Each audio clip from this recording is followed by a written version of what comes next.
Omwoyo wa Mukama beera nange, mwoyo wa Mukama kwetaaga. Omwoyo wa Mukama beera nange, mwoyo wa Mukama kwetaaga. Mu pulogulamu eno beera nange, mwoyo wa Mukama tukwetaaga.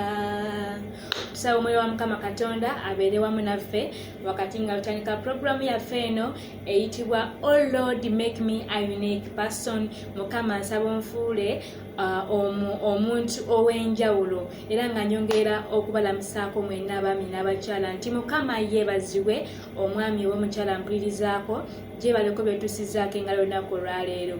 Amannya Bulamu Biki Nabukeera, era njagala kubaako kembalekerako tugenda kubanga tufuna ebyokuyiga eby'enjawulo nga tubijja mu kigambo kya Katonda ebyafuula abaami n'abakyala yabafuula okubeera ab'enjawulo, then tubiteeke mu bulamu bwaffe buneeno obwa bulijjo. Njagala kulekerayo akantu kamu nti omukyala omwegendereza ani ayinza okumulaba?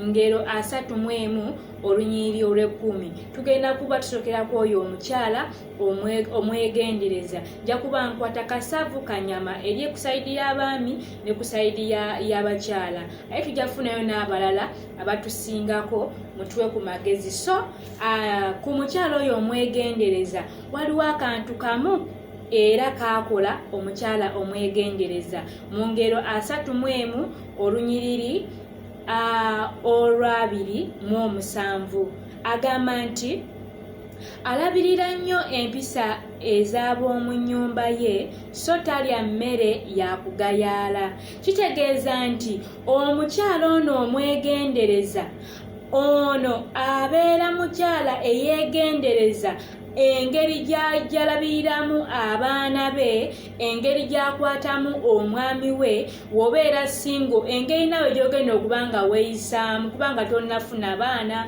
tonnaba kufumbirwa, naye era naawe olinako embeera z'oweeyisaamu nga gwe omuntu. Kitegeeza ono waaba afa ku mpisa ez'abalala, naawe oyinza okuba olina baganda bo ng'ekyo osobola okukikola. So kati tuli ku mukyala ono omwegendereza nti alabirira empisa ez'ab'omu nnyumba ye, so talya mmere ya kugala. Kitegeeza nti afaayo nnyo okulaba nga ateekamu abaana empisa ez'obwakatonda, ate naye n'aba n'empisa eri omwami we, nti buli omukyala wobeera ng'oli wa mpisa eri omwami wo n'omwami we, era wabaawo emirembe, wabeerawo essanyu n'obwesigwa, ate ne Mukama Katonda aba wakati wammwe.